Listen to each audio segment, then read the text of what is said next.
Hello, and welcome to Stories We Tell with CDC. I am, of course, CDC, your host. A lot of people just call me Josh, and that's perfectly fine. Around the internet, I am known better, I guess, by my handle CDC.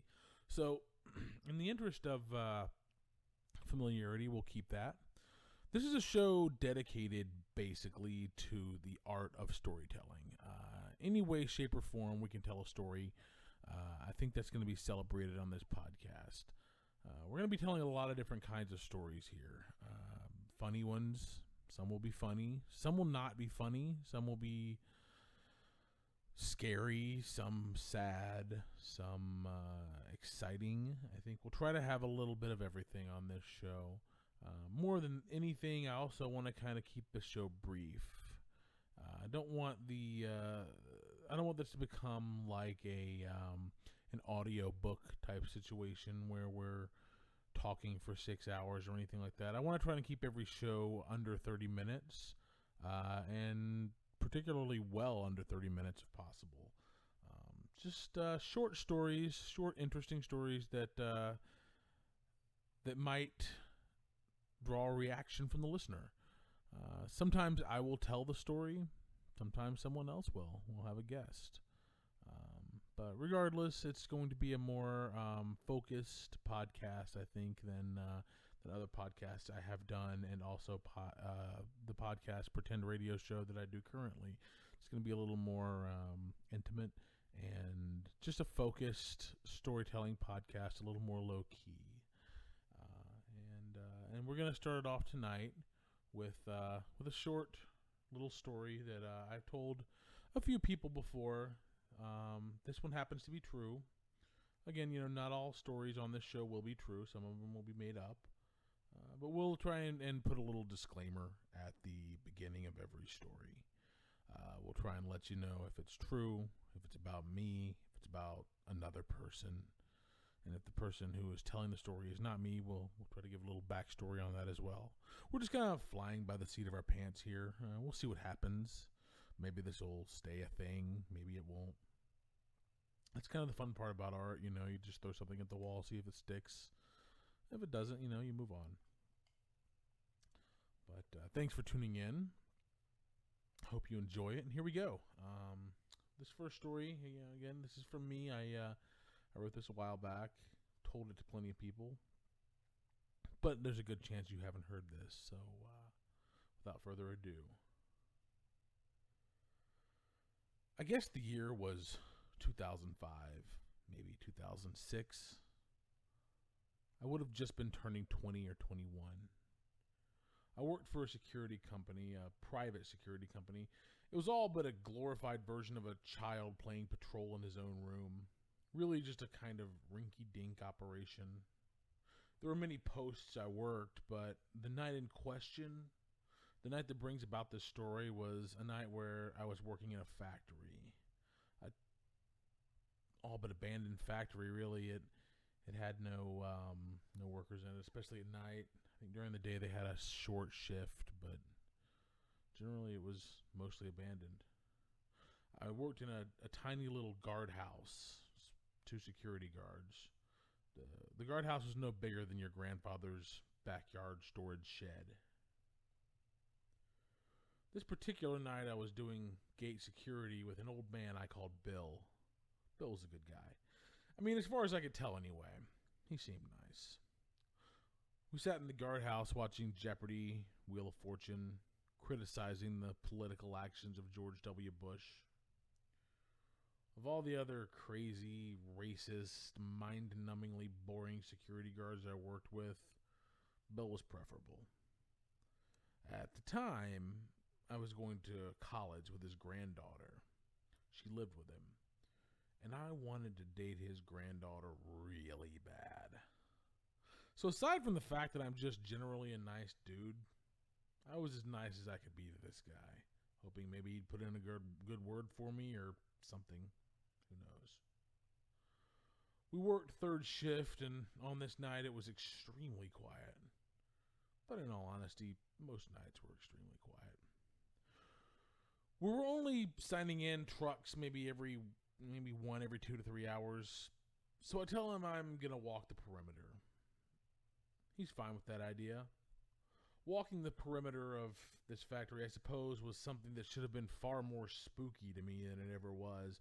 I mean, walking around a factory in the middle of the night sounds scary, but when performed in real life, it just becomes tedious and boring. All the mystery's gone. You do it over and over again, it just becomes tiring. So I'm gone for about 45 minutes, and I come back. Just kind of fling the door open willy-nilly.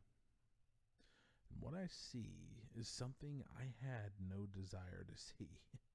But more importantly, something I never would have guessed in 700,000 years I would have seen.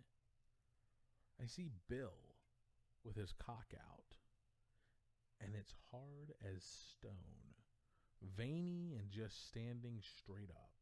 If this man's cock were a Michelangelo painting, it would have been called a masterpiece.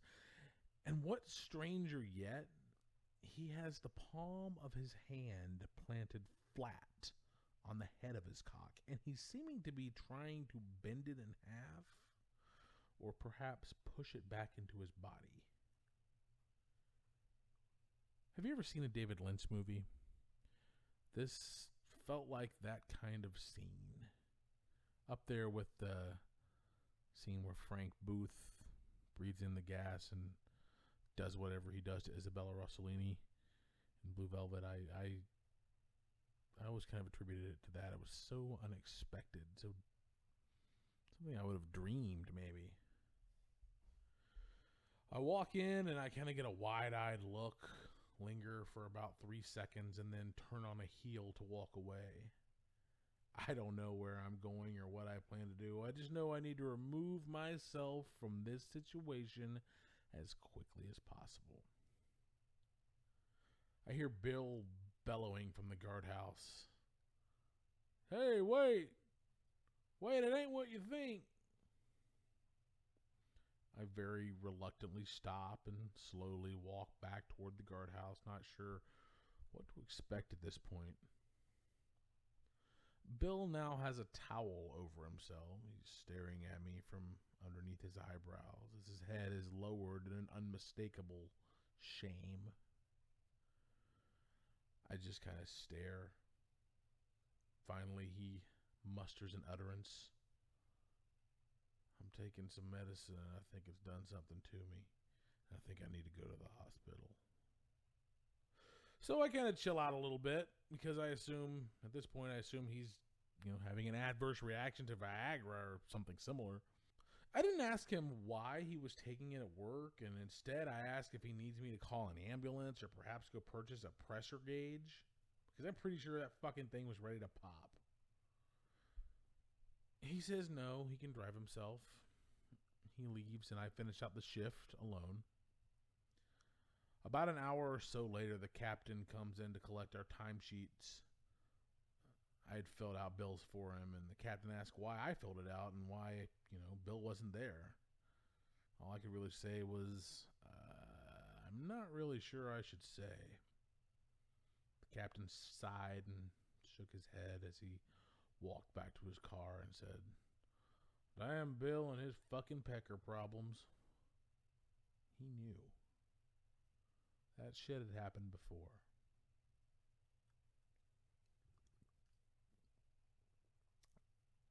And so we have reached the end of the story. I guess the biggest question I get at the end of the story when I tell it is, whatever happened with the granddaughter? Did you ever end up dating the granddaughter? No. Never did. Nothing ever came of that. I did work with Bill a time or two afterwards. I still think Bill's a good guy. I don't really know what happened. Some people think he was masturbating in some weird way. Some people think he was having, as I said, the adverse reaction to some kind of medication. I guess it doesn't really matter. Just an interesting moment out of this very long life that I have so far had the pleasure of living. Hope you guys enjoyed the story. If not, maybe you'll like next week's a little better. I think we're going to come out at around 10 minutes here. As always, as I'll tell you on Pretend Radio Show, thanks for listening.